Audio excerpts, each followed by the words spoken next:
विपक्ष में रहने के बाद भी यहाँ पर हम लोगों ने विकास की योजनाओं को जमीन पर उतारा।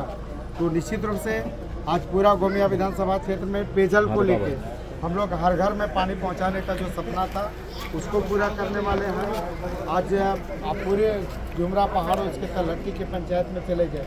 आज़ादी के 78 वर्ष में हम लोग प्रवेश जरूर कर चुके हैं, लेकिन आज भी दर्जनों गांव ऐसे हैं जहां वहां पर जाने के लिए लोगों को नदी नाला में पुल और सड़क नहीं था। आज पूरे गोमिया विधानसभा क्षेत्र में 2 अरब से ज़्यादा और 135 से ज़्यादा सड़कों का निर्माण अभी करा है। 3 अरब से ज़्यादा पेयजल आपूर्ति की योजनाएं चल रही है। तो आज सड़क के मामले में 3000 करोड़ से ज़्यादा भारत सरकार की योजनाएं यहाँ पर चल रही है। चाहे हम रेलवे की बात करें, NHI की बात करें, तो भारत सरकार का भी भरपूर सहयोग मिला है। और निश्चित रूप से कोई काम नहीं कर रही है। निश्चित रूप से झारखंड सरकार ठगने का काम कर रही है। झारखंड सरकार लूट और घूस दोनों में लगी हुई है। तो निश्चित रूप से आप देखें, बालू, कोयला, लोहा इसी की चोरी में लगी हुई है सरकार। और लॉ एंड ऑर्डर की बात करें तो सरकार से पूरी तरफ से हाथ से निकला हुआ ये यहाँ की जनता को दिग्भ्रमित करने का काम कर रही है। 1932 करते करते 2024 में पहुँच गई। आप सत्ता इसका था कि पहली कैबिनेट में हम यहाँ के पिछड़ों को 27% आरक्षण देंगे, इसका अंतिम कैबिनेट भी पार हो गया, तब भी ये नहीं कर पाए। विधायक जी, आरोप प्रत्यारोप का दौर जारी है। विपक्ष में जो प्रत्याशी खड़े हैं बहुत आरोप लगा रहे हैं आप पर कि आपने कुछ नहीं किया।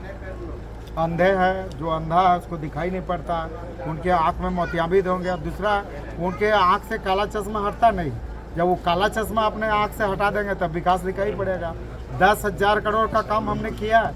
हमने तो एक बुक यहाँ पर विकास के नाम पर 5 वर्षों में जो काम किया, हम तो एक जनता के घर में पहुँचा दिए कि उनका बेटा कौन सा काम किया। वो 5 साल में दोनों पति पत्नी कौन सा काम किए वो बताएं। 5 साल में कोयला चोरी करवाने का काम किया है। 5 साल में इतना कोयला चोरी कराया कि कोयला चोरी के आरोप में उनको 3 सजा हो गया और सजा के साथ ही 3.5 साल में उनकी विधायकी चली गई। यही उन्होंने किया। तो निश्चित रूप से कोयला चोरी से बाहर तो निकल नहीं पाया। कोयला चोरी के आरोप में सजा होना, उनकी सदस्यता चली जानी, यही हुआ। और इधर अभी राज्य मंत्री का दर्जा प्राप्त करते हुए इन्होंने पूरा अभी TTPS ललपनिया को लूटने का काम किया। अपने परिवार के 6 लोगों के नाम पर वेंडर कोड लेके 1 अरब 24 करोड़ का घोटाला किया।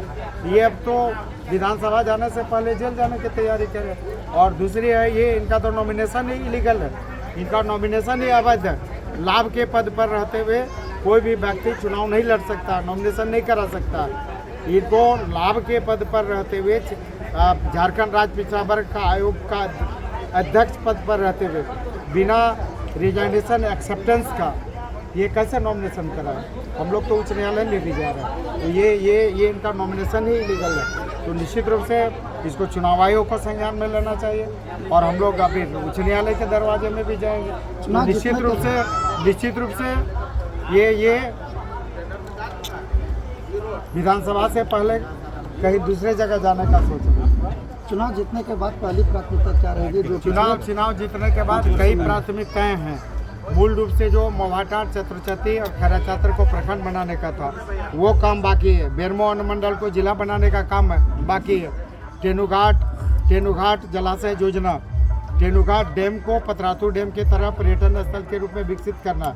और अभी लगभग 700 करोड़ रुपए के लगभग जो प्रस्तावित Birsa Munda mega lift irrigation है टेनुघाट डैम से कटवार और गोमिया के किसानों को खेत में पानी पहुंचाने का। एक आखिरी सवाल, विकास को लेकर तो बहुत सारी बातें कहें, रोजगार के प्रति निश्चित रूप से जो वर्तमान सरकार है इसका जो अधूरी नीति है उसके कारण आज झारखंड की जनता, झारखंड के शिक्षित बेरोजगार पलायन को, रोजगार के अभाव में पलायन को विवश है। बाहर में रोजगार की तलाश में बाहर जाते हैं, वहाँ से डेड बॉडी आ रहा है। यही सरकार की उपलब्धि है। रोड एक्सीडेंट के प्रति कोई नियम नहीं बना, क्योंकि किसी भी व्यक्ति को रोड में मृत्यु हो जाती है, 1-2 लाख रुपए के घंटा जाम करना पड़ता है, जिनको लेकर के उनके परिजनों का केस हो जाता है। देखिए, सरकार जो वर्तमान सरकार है इसको लॉ एंड ऑर्डर पर कोई पकड़ नहीं, और यही कारण है कि आए दिन सड़क जाम, बलात्कार की घटनाएं, चोरी, डकैती, हिंसा, ये घटनाएं हो रही है। तो वर्तमान सरकार का लॉ एंड ऑर्डर पर कोई पकड़ नहीं। आपकी सरकार बनती है तो रोड निश्चित रूप से मेरी सरकार बनती है, NDA की सरकार बनती है तो हम लोग लॉ एंड ऑर्डर को दुरुस्त करेंगे और इस तरह की जो खामियां हैं उसको दूर करने का काम करेंगे। तो मैं विधायक डॉक्टर मोहम्मद महतो ने NDA के प्रत्याशी जिन्होंने